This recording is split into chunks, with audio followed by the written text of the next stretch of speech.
Tidak ada satu ayat pun mengatakan Al-Quran itu mukjizat. Saya minta satu ayat Pak Kiai. Kalau ada Al-Quran itu mukjizat, ya tunjukkan. Kalau Muhammad punya mukjizat, itu. Saya bacakan ayat-ayat dalam Al-Quran, pakai Al-Quran sendiri.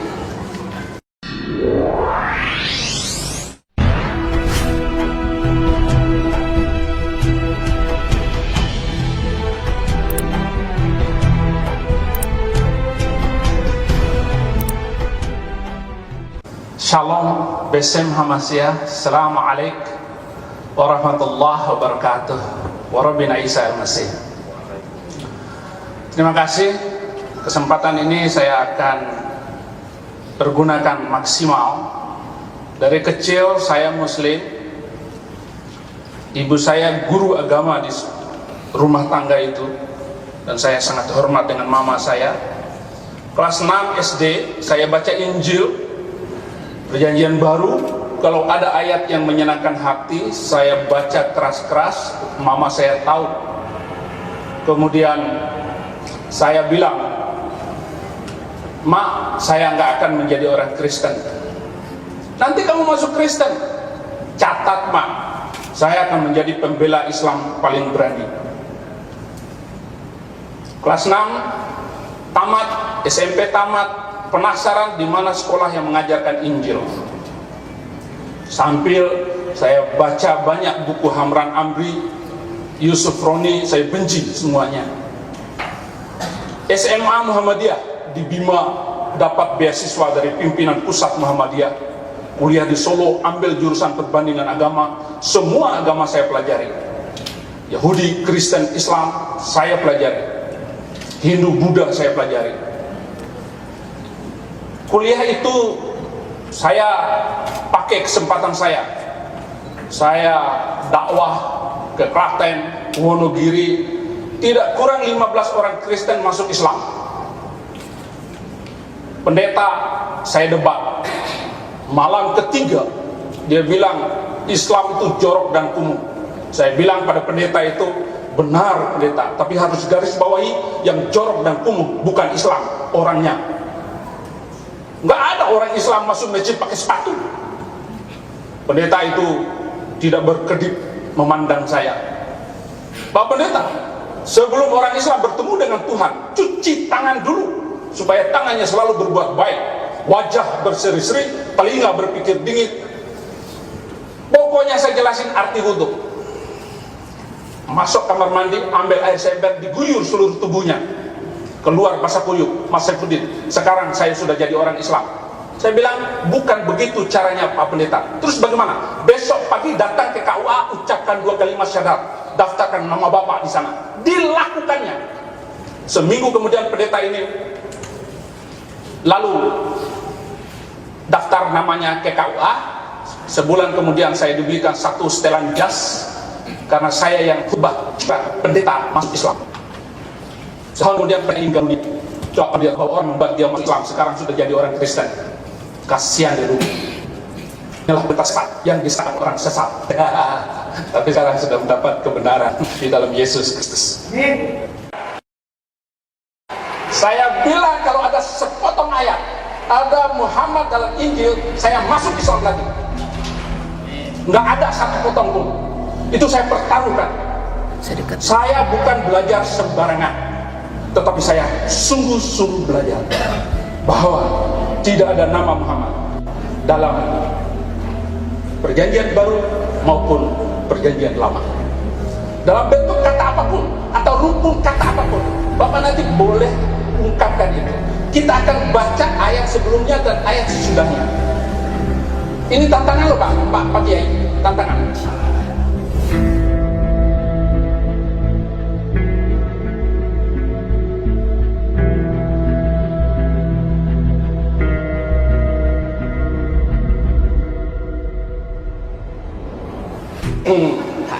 Yang kedua, kalau memang Muhammad itu Nabi, tentu ada saksi yang boleh menguatkan itu.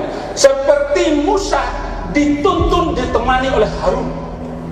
ada nabi penolong pembantunya waktu itu.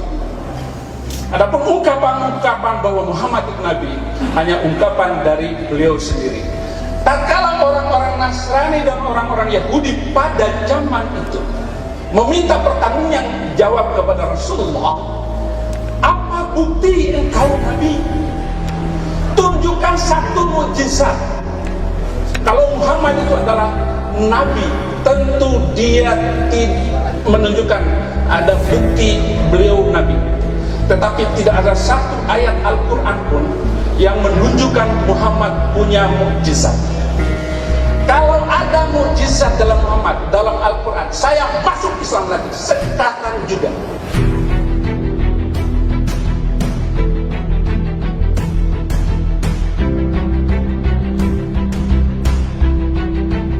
Tunjukkan satu ayat bahwa Muhammad punya mukjizat dalam Al-Quran.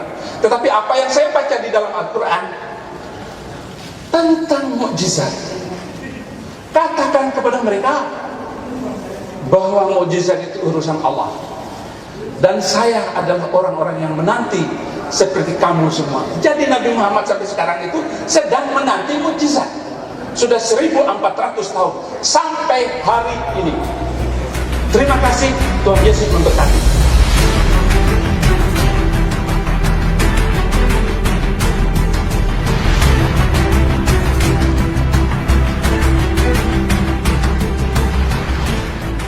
Kalau tidak tahu ini debat ilmiah bukan mempersekusikan.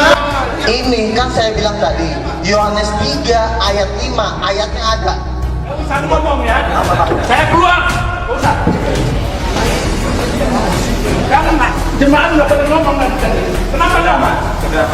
Ustaz, keluar. Apa kayak begini? Saya kambing. Pak, kita di sini saling mati Pak. Udah, sabar.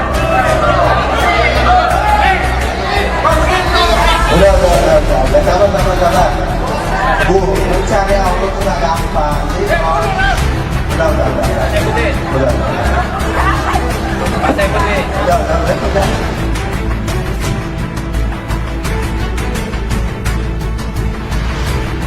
Bu, mencari Allah itu gak gampang. Jadi udah. Mencari Tuhan itu tidak mudah. Jadi kalau ada pekerjaan seperti ini kita harus memang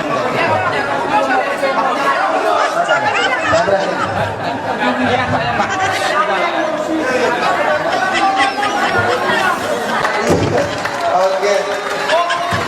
Baik, tepuk tangan. Bapak Ibu, tepuk tangan.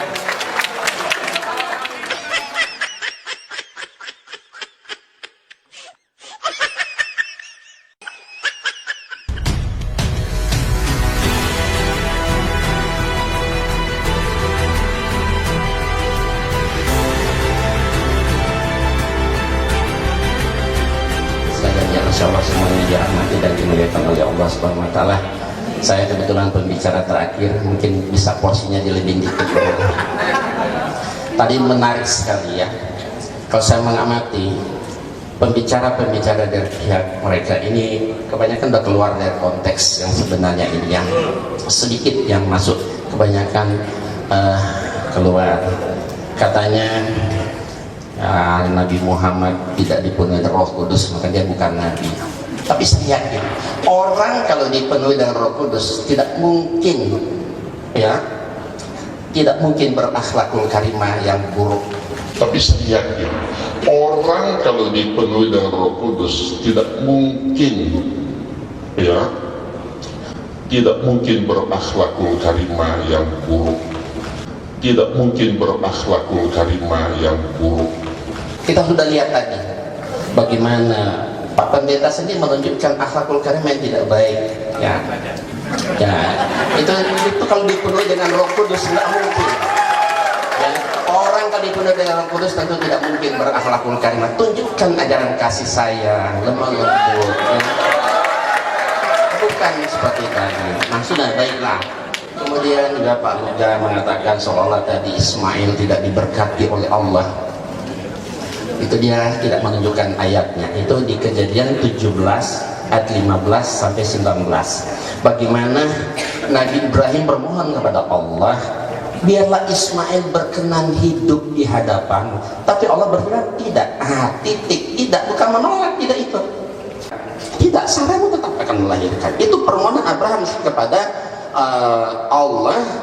Kan sudah ada Ismail, karena dia merasa sudah tua, nggak mungkin punya anak, sudah mau paus, maka dia bilang biarlah, kan sudah ada Ismail. Tapi Allah menolak, tidak. Istrimu Sarah tetap akan melahirkan anak, dan kebetulan betul terjadi, lahirlah Ishak. Bukan penolakan terhadap Ismail. Kamu lihat terhadap Ismail ayat ke-20-nya, kata Allah, tapi tentang Ismail aku akan membuat dia menjadi bangsa yang besar, dia akan kuberkati dan sebagainya. Itu sudah diberkati oleh Allah. Nah, kemudian tadi menurut Al-Quran, ya, Nabi Isa merupakan salah seorang nabi yang sangat-sangat kita muliakan, ya. Bahkan tidak sempurna iman seorang Islam kalau tidak beriman pada semua nabi, termasuk Nabi Isa alaihissalam.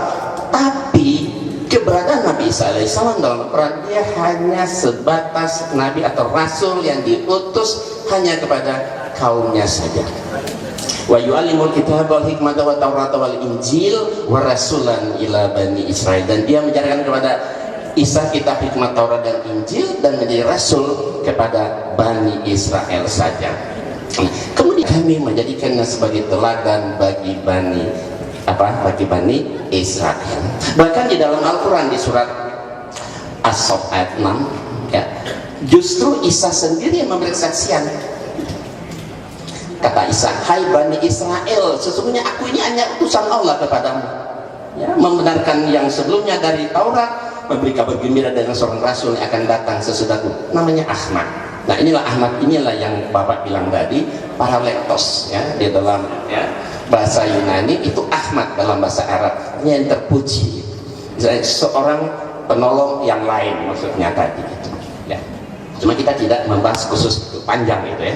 Kita memberikan bukti-bukti tentang kerasulan Nabi Muhammad di dalam kitab-kitab yang turun sebelumnya. Nah, kenapa, ya, Allah mengutus Nabi Muhammad yang menjadi rasul terakhir, penutup para nabi, khataman nabiin? Karena semua nabi sejak Nabi Adam sampai Isa alaihissalam, ya, orang Kristen bilang Yesus, mereka itu sebenarnya hanya diutus untuk kaumnya saja. Nabi Isa alaihissalam diutus hanya untuk Bani Israel saja, bukan untuk seluruh dunia, seluruh alam semesta. Maka jadi ibarat semua nabi sejak Adam sampai Isa, mereka itu cuma nabi-nabi lokal, ya kan? Nabi lokal. Makanya perlulah orang awam utus seorang rasul terakhir, ya, dengan membawa wahyu yang terakhir Quran dan agama antara Islam. Untuk apa? Untuk menggantikan apa yang pernah diutus dan diturunkan sebelumnya menjadi satu agama yang rahmatan lil alamin, berlaku untuk seluruh alam semesta, berlaku untuk seluruh manusia. Wa ma arsalnaka illa rahmatan lil alamin wa ma arsalnaka illa kafatan linnas bazira wa nazira walakin aktsaran nasi la ya'lamun. Tidaklah kami utus engkau Muhammad melainkan kepada semua manusia untuk membawa berita gembira dan peringatan, tetapi kebanyakan manusia tidak mengetahui. Nah, ternyata apa yang dikatakan oleh Nabi Isa alaihissalam tersebut itu ternyata benar.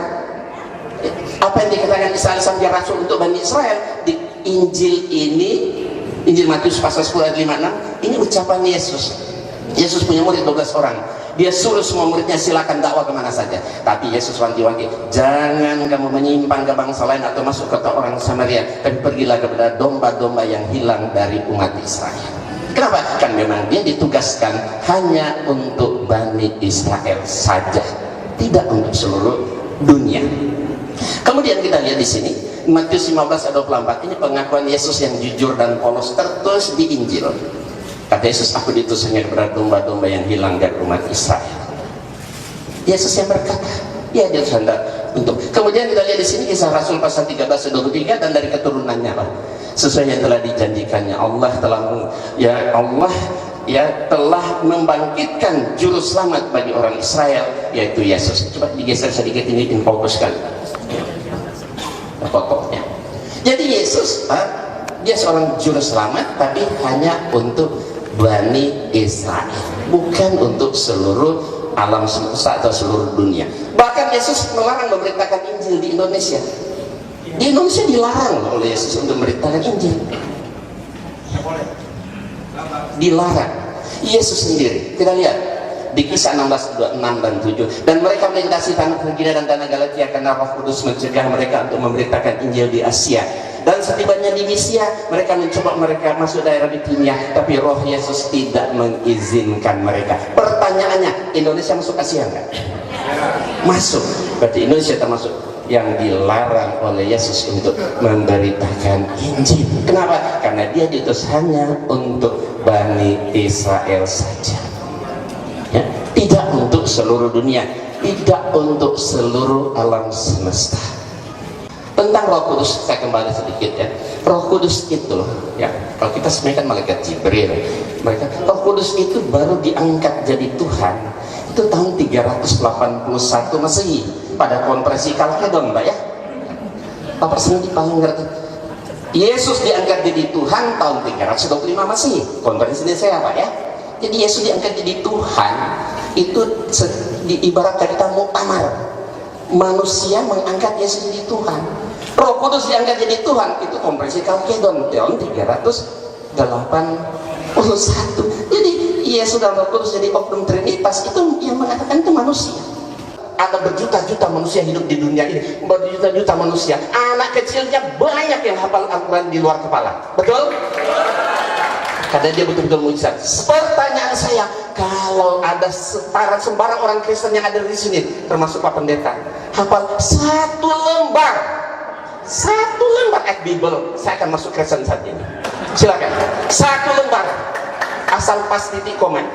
Silakan, satu lembar. Tapi Al-Quran mujizat Rasulullah, subhanallah, luar biasa. Jutaan orang hafal di luar kepala. Apa SD, anak kecil banyak. Itulah mujizat Rasulullah abadi sepanjang zaman.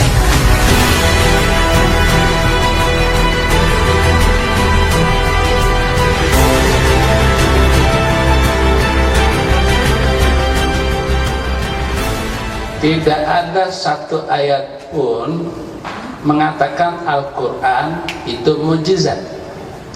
Saya minta satu ayat Pak Kiai. Kalau ada Al-Quran itu mujizat, ya tunjukkan. Kalau Muhammad punya mujizat, itu. Saya bacakan ayat-ayat dalam Al-Quran. Pakai Al-Quran sendiri. Wa yaquluna la anzala alaihi ayatun mir rabbi faqul innamal ghaibu lillah fantaziru inni ma'akum minal muntazirin.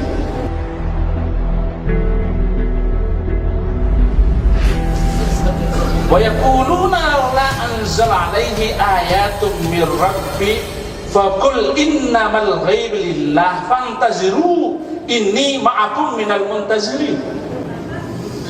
Surat Yunus ayat 20, mereka berkata, mengapa tidak diturunkan kepada Muhammad suatu keterangan mukjizat dari Tuhannya?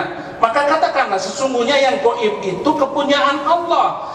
Sebab itu tunggu sajalah olehmu, sesungguhnya aku bersama kamu termasuk orang-orang yang menunggu. Jelas sekali ayat ini semua tidak ada menunjukkan bahwa Muhammad bisa menyembuhkan orang sakit, menghidupkan orang mati, dan sebagainya. Nggak ada satu ayat pun. Atau peserta kalau bisa menunjukkan satu ayat, saya masuk Islam lagi. Nggak ada. Nggak ada. Dan saya jadi Islam Kristen itu Amrozi bom Bali, iman saya goncang. Ada satu agama yang membolehkan manusia membunuh manusia lain karena perbedaan keyakinan. Dari seluruh agama yang ada di muka bumi ini, hanya satu agama yang mengizinkan boleh membunuh manusia lain karena perbedaan keyakinan, yaitu Islam.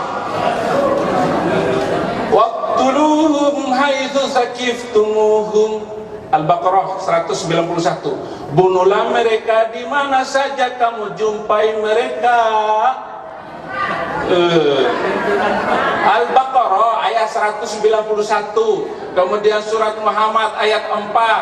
Ada lagi ayat yang memboleh membunuh orang Kristen. Surat At-Taubah ayat 29. وَقَاتِلُوا الَّذِينَ لَا يُؤْمِنُونَ بِاللَّهِ وَلَا يَوْمِ الْآخِرِ وَلَا يَدِينُونَ بِدِينِ الْحَقِّ الَّذِينَ أُوتُوا عَلَيْهِمُ الْكِتَابَ.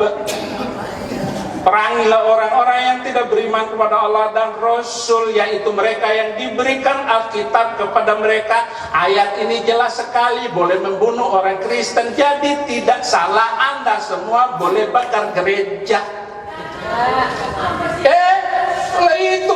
Amrozi itu Al-Quran, nggak salah. Walaupun Amrozi sudah dibunuh hari ini, nanti akan ada Amrozi baru 10 tahun, 20 tahun yang akan datang. Kenapa? Karena ada kitab sucinya. Saya minta kepada Ihsan Mokoginta untuk menunjukkan satu ayat. Muhammad punya mukjizat. Kalau mengatakan Quran itu sebagai mukjizat, mana ayatnya? Terima kasih. Terima kasih.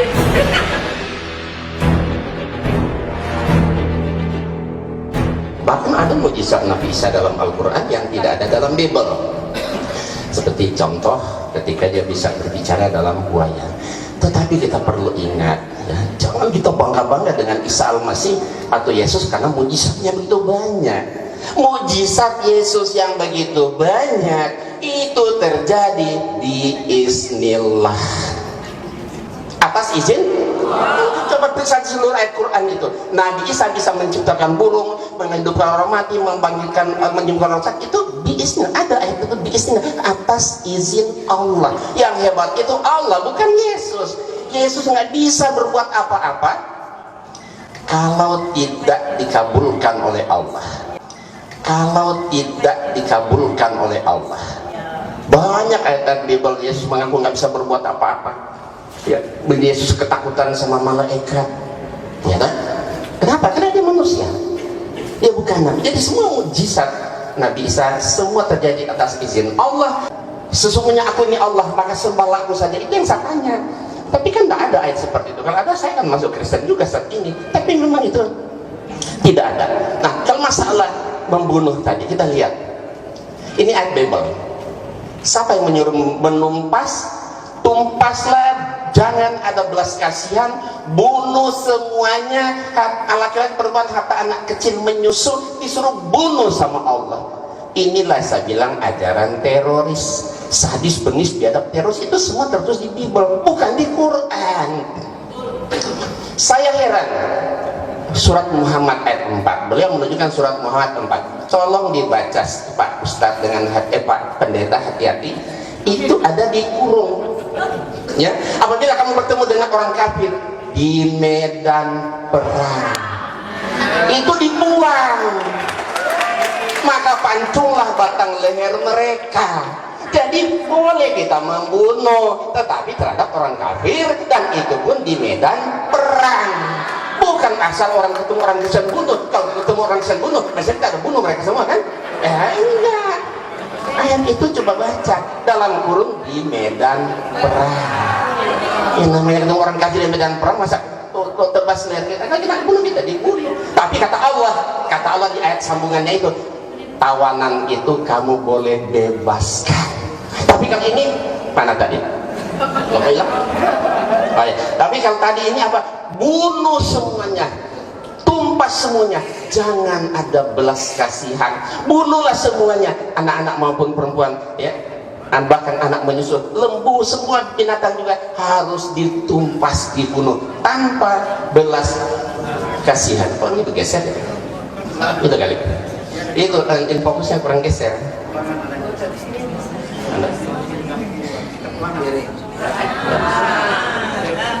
Jadi banyak kalau ayat-ayat kejam, sadis, biadab, teroris sebenarnya semua tertulis di Alkitab, bukan di Quran. Makanya saya bilang sama orang Kristen, kalian harus bersyukur kepada pelaku teroris. Kenapa? Karena mereka telah mengamalkan ayat-ayat Bible Anda. Kata orang Kristen, oh ini kan perjanjian lama. Memang Tuhannya di perjanjian lama, perjanjian baru beda. Sama. Kalau Yesus itu Tuhan, ganti sekarang. Beginilah firman Tuhan, ganti ya. Beginilah firman Yesus. Berarti Yesus yang nyuruh kan? Bunuh, tumpas semua, bunuh semua, anak laki-laki maupun orang menyusul, bunuh. Yesus yang nyuruh berarti kan, kalau Yesus itu Tuhan kan? Ayo, silakan. Kita gantian, apa yang terbayang? Apa yang terbayang kalau Yesus Tuhan ya? Kita lihat. Nah, bagaimana bayangan kita kalau Yesus itu Tuhan ketika Yesus baru lahir? Ya, kalau dibiarkan kan mati kan. Ketika Yesus selesai buang air besar, apa yang terbayang? Ketika dia masuk toilet, ketika dia lapar, ketika dia sedang membantu bapaknya sebagai tukang kayu, kira-kira apa yang terbayang kalau Yesus itu Tuhan dia? Sangat merendahkan Yesus kalau dia sebagai Tuhan, tapi kalau dia sebagai Nabi, anak Maryam, wajar, wajar. Ya, demikian. Terima kasih. Kalau saya boleh jadi orang Kristen itu, kalau beliau karena Yesus, saya karena Muhammad. Saya harus menjadi orang Kristen karena Nabi Muhammad menyuruh.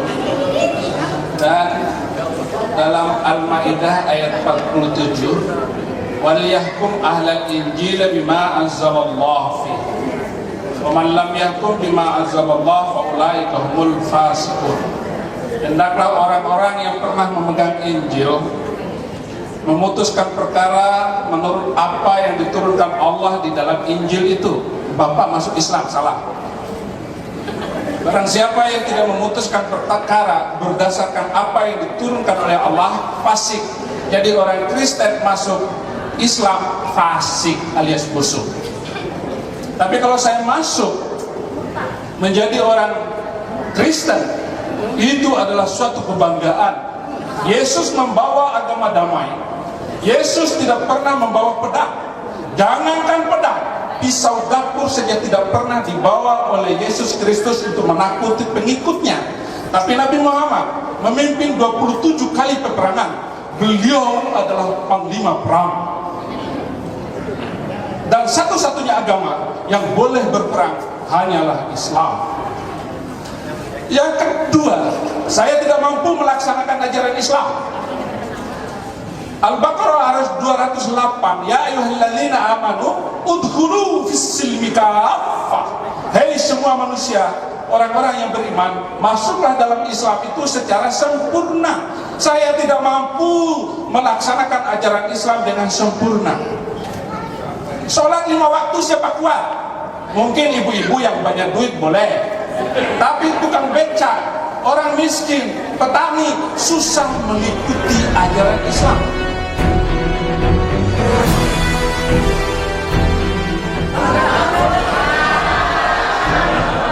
Oke. Dalam Al-Maidah ayat 44. Salam gitu. Ayat 44. Barang siapa yang tidak memutuskan perkara berdasarkan hukum Allah, maka mereka adalah kafir. Saya sampai sekarang tidak mampu melaksanakan ajaran Islam dengan sempurna karena hukum Allah harus ditegakkan. Al-Maidah ayat 38, "Wasyariku wasyarikatu faqtu awdiyahuma." Orang pencuri laki dan pencuri perempuan, potonglah tangan keduanya. Sampai hari ini hukum Islam tidak bisa berlakukan, apalagi di Indonesia. Saya masuk dan mengikuti ajaran Yesus Kristus yang telah memaafkan semuanya, mengampuni semuanya. Ada wanita yang berzina, diampuni dan dilepaskan. Tetapi pada zaman Nabi Muhammad, seorang wanita yang berzina dirajam sampai mati.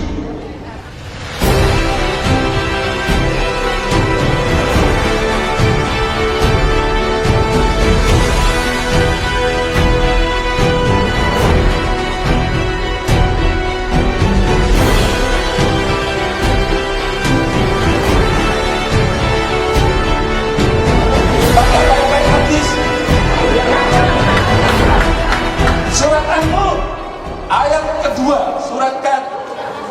Jadi harus diberlakukan hukum Islam itu. Kalau sekedar sholat jengkang-jengking 5 kali gampang.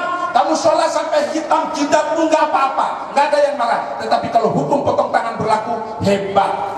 Terima kasih. Baiklah tadi beliau menyampaikan tentang potong tangan, hukum Islam gitu. Di Indonesia tidak mungkin menerapkan potong tangan bagi ketemu koruptor atau pencuri atau apa. Kenapa? Karena di sini bukan negara Islam dan syariat Islam belum diterapkan. Kalau di Arab Saudi betul-betul dipotong, tapi untuk memotong tangan itu tentu ya ada dilihat dulu kerugiannya sebesar berapa besar, merugikan banyak orang, baru ada hukum itu diberlakukan.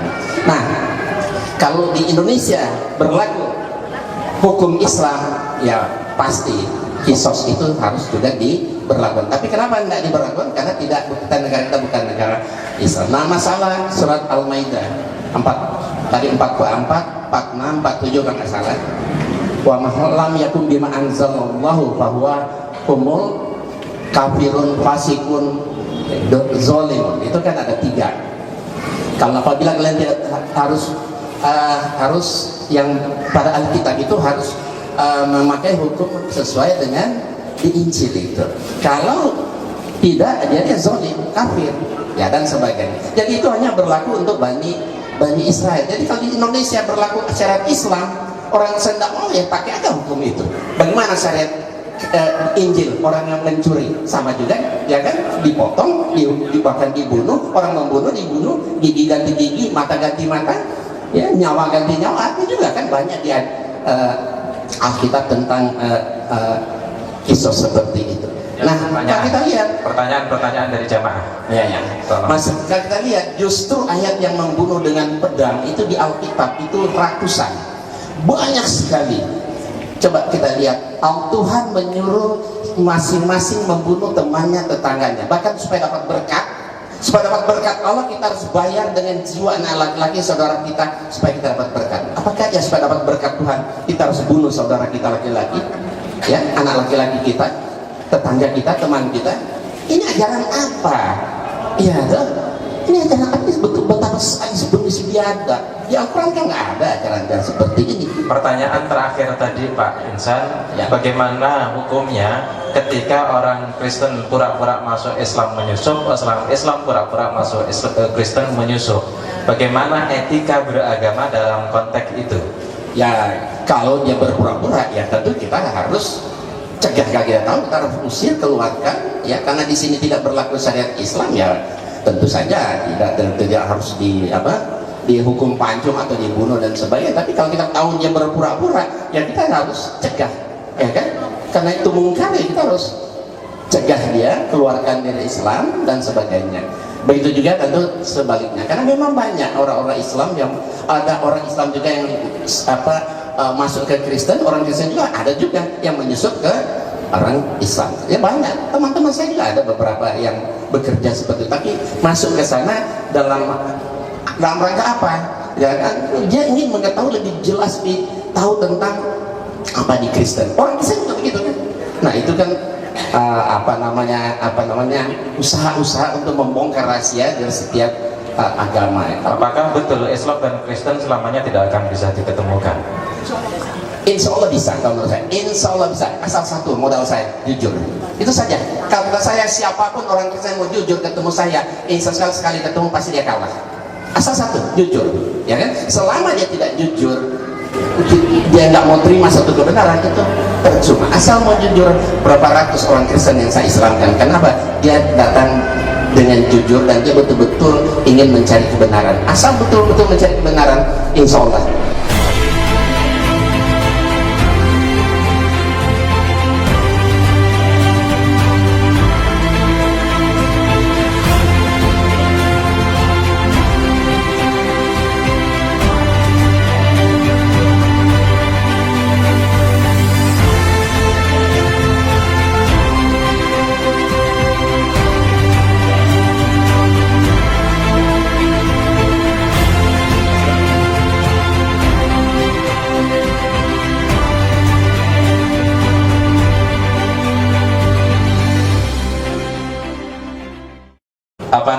Pembicara dan juga antusiasme audien saya agak biarkan biar ada dinamika yang berbeda dari biasanya, tetapi lebih kurang dari itu semua sesungguhnya kita bisa jadikan semua ini untuk masing-masing, baik para pembicara, saya sebagai moderator, panitia maupun Bapak Ibu. Ambillah ini hikmahnya, renungkan.